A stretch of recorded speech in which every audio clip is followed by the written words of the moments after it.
The UAE has 270 billion American dollars in reserves, trillions more in sovereign wealth funds. And it is still asking the US for dollars. That should stop you cold, because if one of the richest countries on earth cannot walk away from the dollar system, what chance does anyone else have? This is the story most macro takes get completely backward.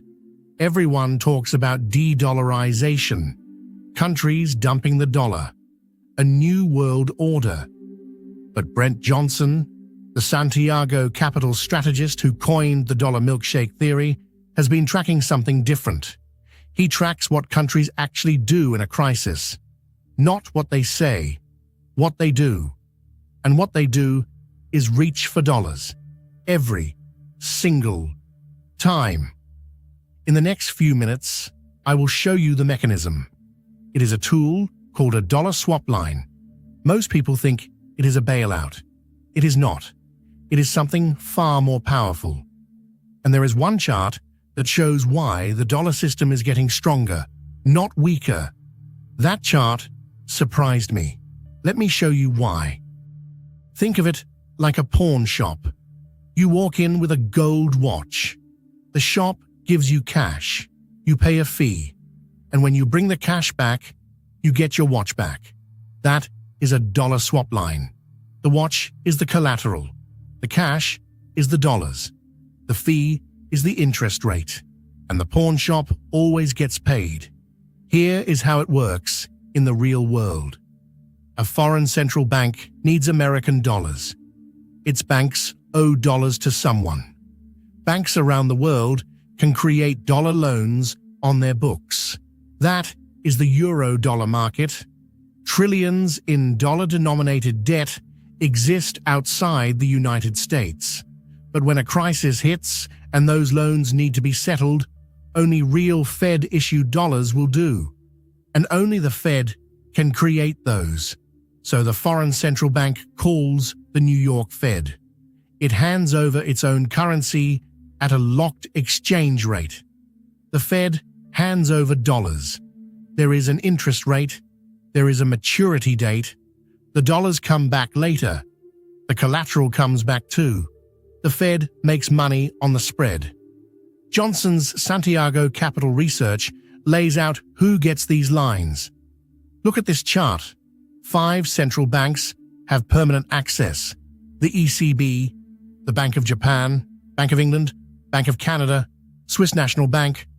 Those lines became permanent in October 2013. Others get temporary access.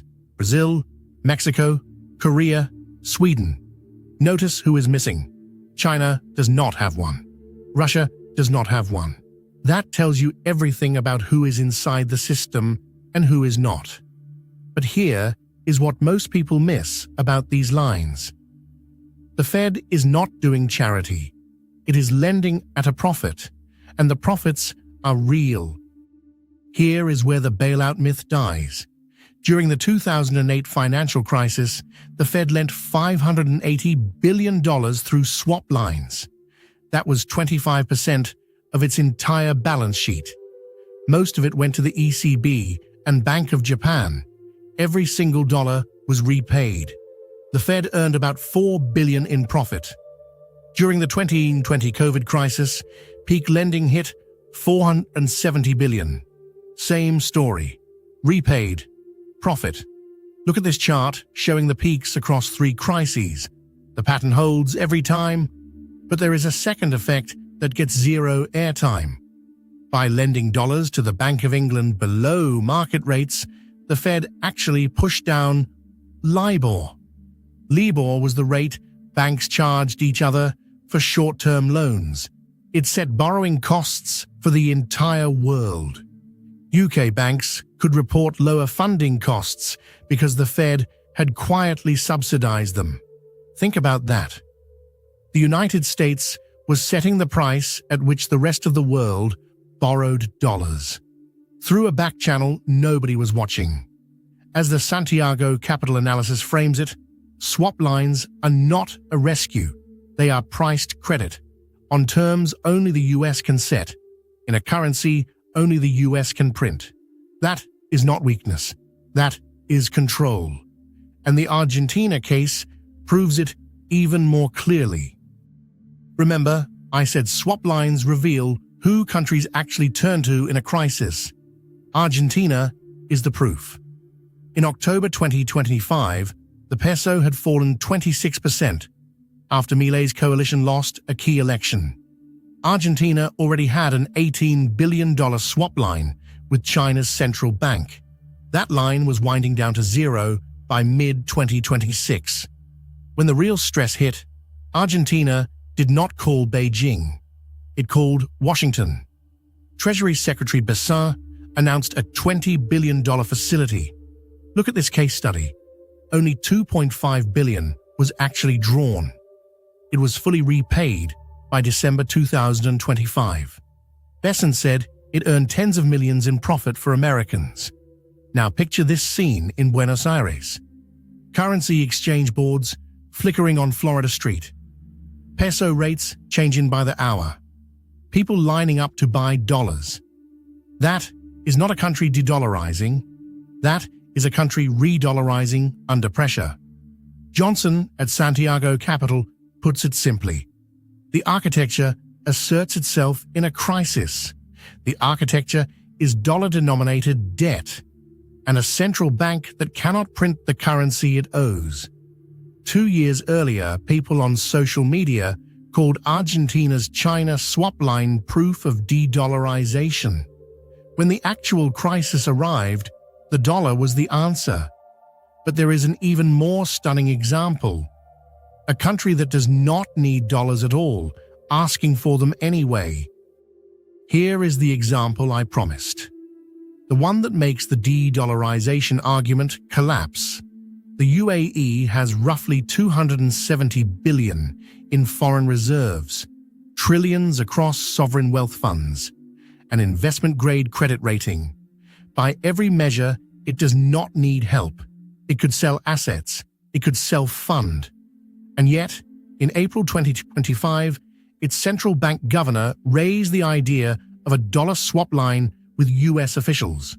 Iran had fired over 2,800 missiles and drones at the UAE since the war began in late February. Energy infrastructure was damaged. Dollar revenues were under pressure. Bessin told the Senate that many Gulf allies and several Asian partners had also requested swap lines. Feel how this lands. A sovereign sitting on hundreds of billions of liquid assets would rather borrow dollars from the Fed than sell those assets on the open market, because selling creates disorder. Selling moves prices against you. Selling signals weakness. The swap line is quieter, cleaner, and it keeps you inside the system. Johnson has tracked this pattern for over a decade. If the UAE is making this calculation, every country with weaker reserves is making it more aggressively. The pain of staying inside the dollar system is always lower than the pain of stepping outside it.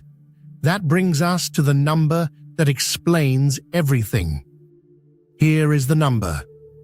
The Bank for International Settlements, the BIS, is the central bank for central banks. It estimated that off-balance sheet dollar debt, hidden in currency swaps and forwards, exceeds $80 trillion. That is larger than all Treasury bills, repo, and commercial paper combined. 88% of all currency trades in the world have the dollar on one side. Foreign holdings of US Treasuries hit $9.5 trillion in February 2026, near record highs. Every time a central bank takes a swap line, it does not reduce its dollar exposure. It renews it. The loans roll over. The system gets deeper, not shallower. Look at this chart showing stable coins and swap lines working together. Digital dollars and central bank dollars. Two channels. Same destination. More dollar dominance, not less. That is re-dollarization, not de-dollarization. You can check out anytime you like, but you can never leave. Johnson's Santiago Capital Research tracks this architecture in real time. Every swap line, every reserve shift, every quiet request from a central bank that thought it could walk away.